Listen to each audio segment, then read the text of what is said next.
So we're now going to change gears and talk a little bit about what we're doing within the department to address climate change. And again, I'm the director of the Climate Change Program Office, which is a small office in the Office of the Chief Economist. It's a fairly unique office for the department in that it sits directly within the Office of the Secretary. It does not reside within one of the mission areas. Most of what USDA is known for is our agencies and services. They reside in a series of 5 mission areas that are relevant for climate change, including natural resources and environment, research, farm and foreign ag programs, rural development, and then the marketing and regulatory programs. There are other mission areas, but these are the 5 that have pretty significant climate responsibilities. And then there are agencies, which are large organizations, like Forest Service has 30,000 employees and NRCS has 10,000 employees that sit under these mission areas. Each of these programs listed, each of these agencies listed has a climate change program of their own and responsibilities either in terms of conservation, research, integration with farm programs and risk management, working with rural communities and rural development, including rural utilities and housing, or integrating climate change and taking account for climate change in things like animal health and inspection and ag marketing. We have some specific authorities within the program, including one act which is relatively unique for USDA. The Global Climate Change Prevention Act of 1990, which ensures the recognition of climate change is integrated into our programs and research across the department.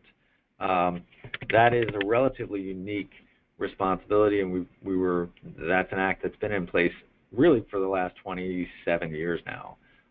The Global Change Research Act applies to agencies and departments across the government and requires coordination on climate change research. USDA is an active participant in that program, which includes NASA, NOAA, National Science Foundation, agencies like DOE and EPA. We have statutory responsibilities, including the U.S. is party to the Framework Convention on Climate Change, which was negotiated under the first Bush administration in 1992, and just last, fall a year ago, the Obama administration negotiated the Paris Agreement, which is a subsidiary agreement under the Framework Convention on Climate Change. The roles and responsibilities of our program include research, policy support, program support for our agencies, including extension.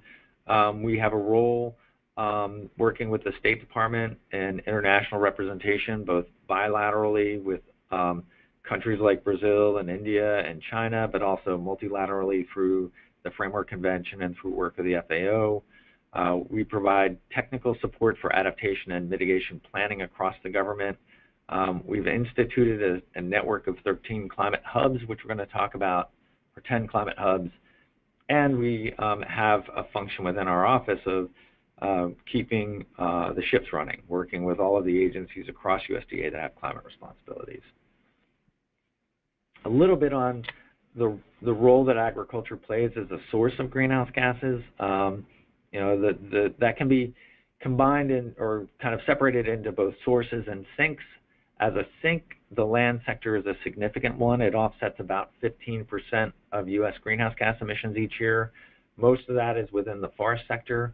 Within agriculture, agriculture is the source of about 9% of U.S. emissions. When I started at USDA back in the year 2000, it was about 5 to 6% of U.S. emissions.